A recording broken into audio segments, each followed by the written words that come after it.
Hi friends, welcome back to my studio. I'm finally doing the last recap of my 30 inks 30 days for September video. It is mid-October, but here we are. Okay, so I left off on the 15th last time, so I've got a little more than 2 weeks to show you and to talk about. And overall thoughts, well, first quick recap, we're doing mixes of the Birmingham Atomink Keystone or Delicate Formula, different ones, the non-pigment ones. And the way I've been doing it is I inked 7 pens with the base colors, and then I dropped drops of a different color into the feed as I went. So I only had the 7 pens inked, and then I was slowly morphing them as you go down. So if you have any questions, if I didn't explain that very well, feel free to ask them. But so for example, you know, this pen here started with the hibiscus color, and then I added some tiger lily and got this green, and then I added some tea berry ice cream and got this like blue purple, and then some saltwater taffy, and then some ladybug. So that's what we're looking at here. Overall impressions are that I have a really good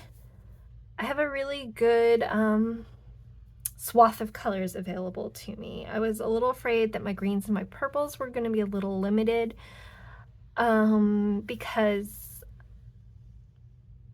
I don't feel like I have a warm blue or a cool yellow. But actually, it didn't end up really being a problem. I think I can make most of the kinds of greens that I'm interested in, and then I wasn't sure if I could make it like a good iris purple, but it seemed promising here. And let me show you something from a video I just filmed. Here. So I don't think that actually ends up being a problem. So I think I have a good swath of things. I'm still eagerly awaiting for the cool yellow or the other yellow to drop, but at this point, it's been months and I don't know that it ever actually will, and I think I can move on without it. Because I can still make cool greens as well. That's the other thing I wasn't sure about, but it turns out okay. So let's talk about the ones since we last chatted. So here we have in my electron column, I added tiger lily. Again, a very vibrant green, kind of right up the middle. Let's find, when was that? The 16th. So yeah, like just a nice range of kind of greens. It reminds me kind of like a lamy green, kind of basic color, but like a really, really pretty one.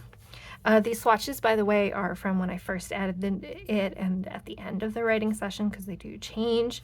So in my sterling silver, I added some hibiscus, and again, kind of another kind of green. Here you can see some kind of interesting kind of olive colors, and then a straighter green. Then here to my ladybug, I added a little saltwater taffy and got kind of a fun, I don't know how to talk about this color. It kind of reminds me of like Yamabudo, maybe, sort of color. I've never used Yamabudo, so I don't know, but really, really nice, rich, really a beautiful color. Then I started playing around with dilution liquid because I wanted to dull this orange down, and so I knew I needed to add blue, but I was afraid if I just added blue, I'd end up with green. So what I did was I pulled up some dilution liquid and then just the smallest amount of the hibiscus in it and put it in here. I still didn't get what I was trying to go. I think that's like a downfall of this method of mixing, I did kind of end up with a green here, although actually in the actual writing sample, it actually did end up as kind of a nice, kind of muddy orange. So I guess the swatch doesn't really show that off as well, but it did work. And then I added black, which is gunpowder, to this orange red that I had going on in my saltwater taffy. And again, that was like really rich. Reminds me of something like a Diamine Ancient Copper, which, you know, and then it got oranger as I went. But for those of us who were feeling very fall, that really hit the spot. This pen overall ended up being the one that gave me the most trouble. I have this Waterman 100 Gear nib in it, which I usually really like, but the pink was kind of dry and it was not a good combination. I'll tell you at the end which ones of these I kept inked after the end of the month. So I did the same hibiscus thing with the dilution liquid just to make it a little purplier, but not to go all the way. I didn't want to overwhelm. So I think we got some really lovely violets in here. And then it transitioned to pink. This one didn't change very much. I added a little saltwater taffy. And I would say these two are mostly equivalent, not exactly the same, but a nice, cool purple, kind of blurple sort of color.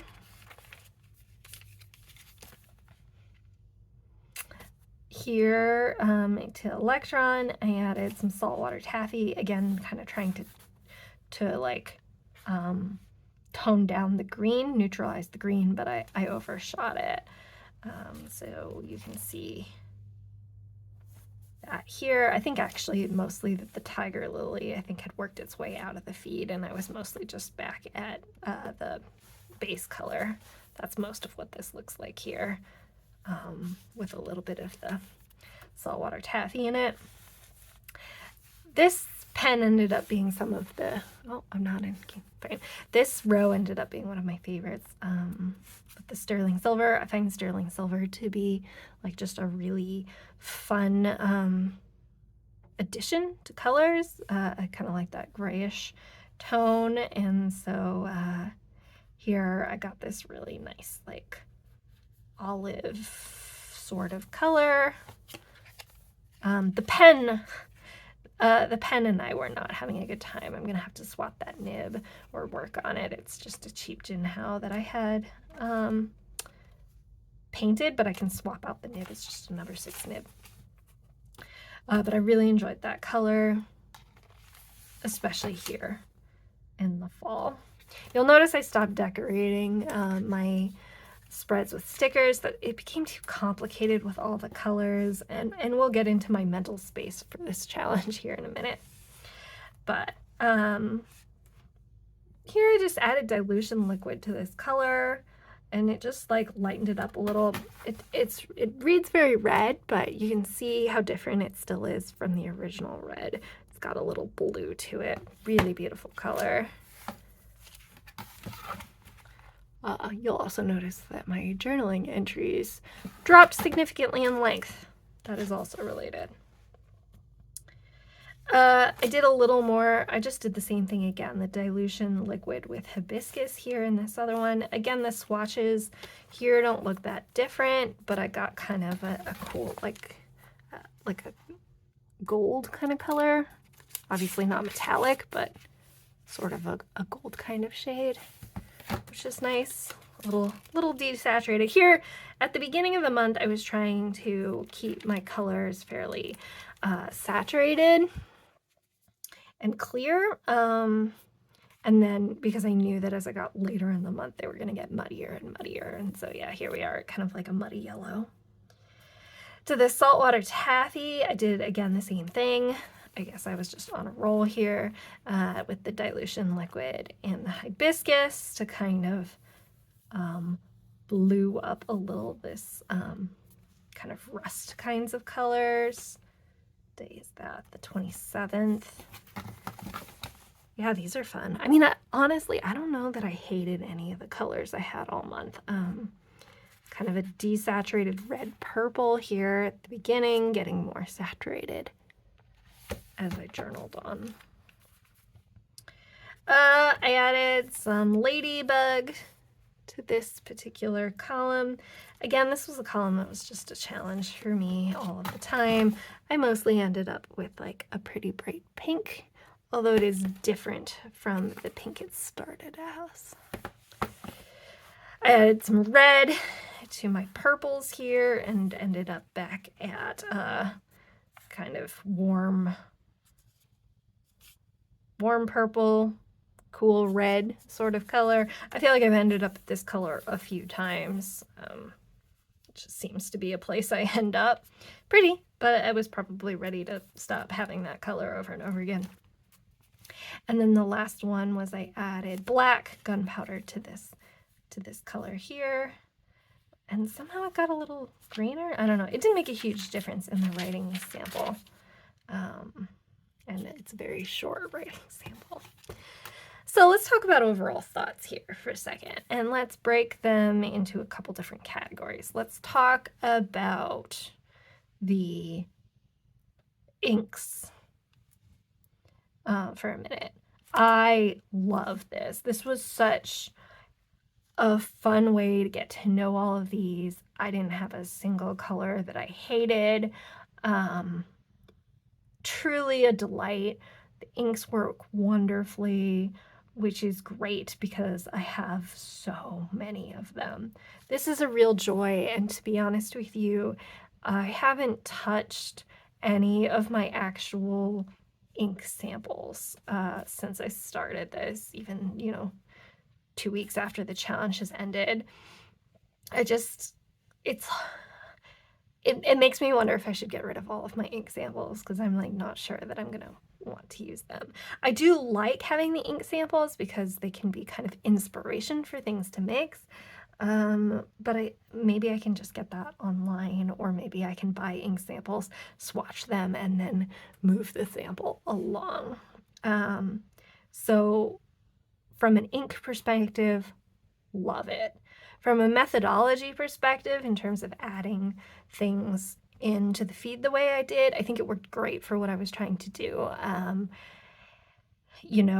It wasn't the easiest way to make colors I wanted to try. I had a couple misfires, and because it's just like not that easy to tune things. It's easier when you're working with more volume.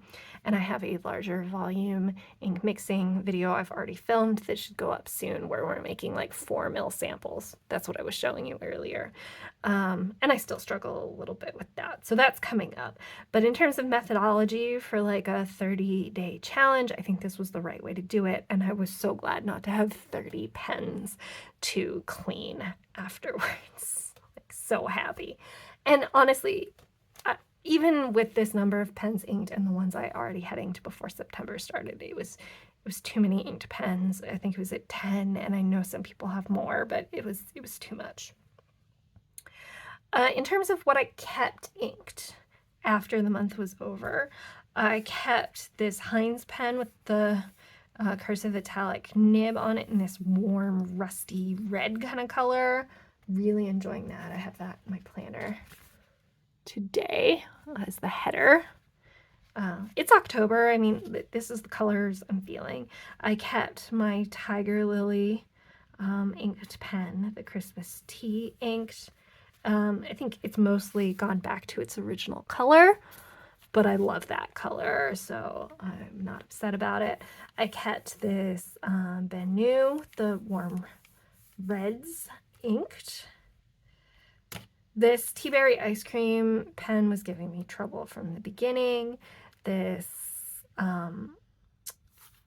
Sailor Pro Gear Slim was mostly gone, and I needed to unink some of them, and that was one of the ones. The Diplomat is still inked, but I think mostly because I forgot about it, so I think I probably will unink it. It worked great, but it's not the color palette I'm currently feeling. And then the Sterling Silver, again, was almost all done, and I wanted to replace the nib. So I kept these 3 on purpose, this one by accident, and I'm really, really enjoying it. The last thing to talk about is my final thoughts on like the challenge, the 30 inks 30 days challenge, and that was kind of a train wreck, I gotta tell you. One of them is that I am a person who kind of flits from one hyperfixation to the next one, and I can get an amazing amount of things done in one of those hyperfixated states. And I like enjoy it. Like, it's not a bad thing. I enjoy it. I'm like inspired and I'm invested and I'm like really putting my all into it. But that's not like that compatible with a 30-day challenge. At least for me, that's not like the length of one of these things. I think I'd do a great job at this if I was just like binging it in 1 week. Like, it would have been great. Over the course of 30 days, and because I was trying to do my daily journal with it, the barriers were too high for me. Choosing what I was going to do each day caused me to, on the days I didn't feel like it, like making that kind of decision, I'd put it off, and then I'd keep putting it off. Once I put one off, it became easier to put it off. And so I like often had to end up doing like 7 days in a row. And it just like, it felt bad. And I wanted to be doing my journaling but not actually doing it. And what I learned is that I really don't want to put barriers to entry to my journaling in my way.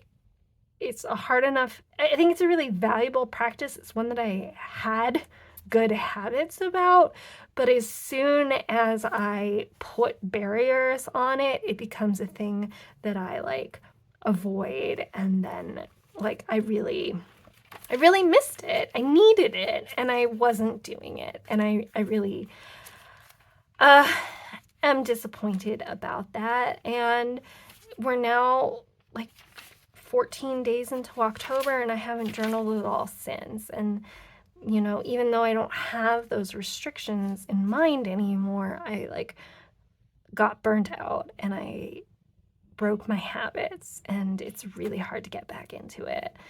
And so now I'm not going back to October 1st, but I was away last weekend and I want to journal about that. And I'm just going to start journaling there, and I'm going to skip days, and I'm just going to tell myself that it's fine. And then I'm going to get back on track because my daily journaling practice is important to me, and I don't want to make it harder for myself. So if I were to do something like 30 inks 30 days, again, I wouldn't do it applied to something that matters to me quite that much from a daily habit perspective. It's just not that compatible. I would need it to be separate. But on the other hand, I don't think 30-day challenges are for me. I think I'm better suited to smaller scale projects, or at least not smaller scale, shorter timeline projects that I can like hit when the inspiration strikes and then like finish it and move on. So I don't think you'll be seeing other 30 days from me, although maybe, who knows. But I did really enjoy aspects of this a lot. If you're curious about the Birmingham inks, I say, like, go for it. They're awesome. I don't know that you need all of these colors. If you're looking to follow the recipes, it's helpful to have the colors, but I'm pretty convinced that hibiscus and electron are essentially the same color, just more saturated, and the same of tea berry ice cream and saltwater taffy. And so if you're just looking to get a kit, I don't think you need both of these. I would just get electron and saltwater taffy, and then you could dilute them to get these two. I definitely would get sterling silver. I don't have the black swatched here, but you should probably get the black. And then you should get the dilution liquid. So if I were recommending a kit, I mean, it's still a lot of ink and a significant outlay in price, but I'd get electron, sterling silver, ladybug, tiger lily, saltwater taffy, gunpowder, and the dilution liquid. That's, yeah, 7. I have 9, and there were some I did not buy. So the other thing I'm going to do, I think, is mix up some basic green and some basic purple, just to have them to be able to like shift back and forth. I think it would get use for me to just have like a base color in those ready to go, and then I can use that to shift if I want to. But if I want to make a green, I don't know, the barrier to entry seems lower if I have a green prepped and then I just want to make it a little bluer or something. I don't know, we'll see. I don't have any free files at the moment because all of mine are getting shipped to Karina. That video is coming. All right, thanks for hanging out with me.